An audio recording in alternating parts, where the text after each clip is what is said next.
സൃഷ്ടാവായ റബ്ബിനെ അറിഞ്ഞ് അവൻ്റെ നിരീക്ഷണത്തിലാണ് ഞാൻ ജീവിക്കുന്നത് എന്ന സൂക്ഷ്മത ബോധം, അതിലൂടെ മാത്രമേ ലോകത്ത് ധാർമ്മികതയുണ്ടാകൂ.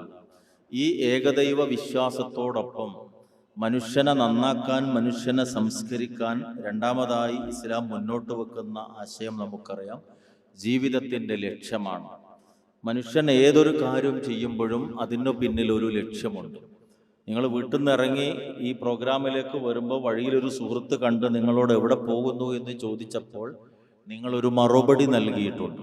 പാടത്തേക്ക് പണിയായുധവുമായി പോകുന്ന കർഷകന് ആ യാത്രക്ക് പിന്നിൽ ഒരു ലക്ഷ്യമുണ്ട്. ഓഫീസിലേക്ക് പോകുന്ന ഒരു ഉദ്യോഗസ്ഥന് ആ യാത്രക്ക് പിന്നിൽ ഒരു ലക്ഷ്യമുണ്ട്.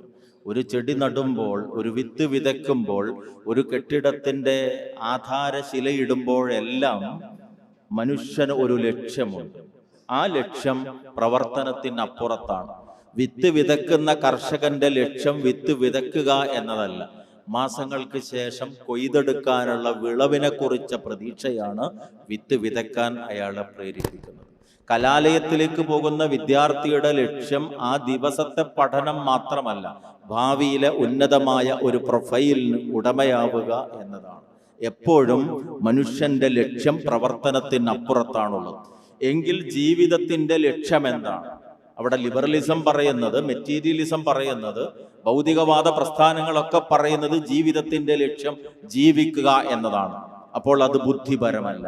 ഏത് പ്രവർത്തനത്തിൻ്റെയും ലക്ഷ്യം പ്രവർത്തനത്തിന് അപ്പുറത്താണെങ്കിൽ ജീവിതത്തിന്റെ ലക്ഷ്യം ഈ ജീവിതത്തിന് അപ്പുറത്താണ് എന്നതാണ് ദൈവിക മതം ഇസ്ലാം മനുഷ്യനെ പഠിപ്പിക്കുന്ന രണ്ടാമത്തെ അടിസ്ഥാനപരമായ യാഥാർത്ഥ്യം.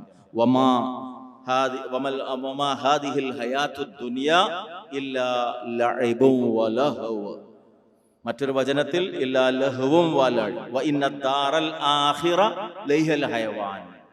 തീർച്ചയായും കളിയും വിനോദം അത് മാത്രമാണ് ഐഹിക ജീവിതം എന്നത്.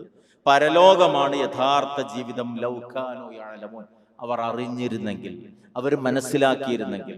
അപ്പൊ ഈ ലോകം, ഇവിടുത്തെ ഭൗതികമായ സുഖങ്ങൾ എന്നത് നേരത്തെ നമ്മൾ കണ്ട മഴയിലെ ഒഴുകുന്ന വെള്ളത്തിന്റെ ഉപരിതലത്തിലെ വായു കുമിള പോലെ നൈമിഷിക ആയുസ് മാത്രമുള്ളതാണ്. റോട്ടിൽ വെച്ച് ഒരു വാഹന അപകടത്തിൽ തീർന്നു പോകാവുന്നത്, ആശുപത്രി കിടക്കയിൽ വെച്ച് രോഗാതുരനായി പ്രവേശിപ്പിക്കപ്പെട്ട ICUവിലെ ബെഡിൽ വെച്ച് അവസാനിച്ചു പോകാവുന്നത്, വീട്ടിലെ ബെഡിൽ വെച്ച് തീർന്നു പോകാവുന്നത്, എവിടെയും അവസാനിച്ചു പോകാവുന്ന ഒരു ജീവിതം.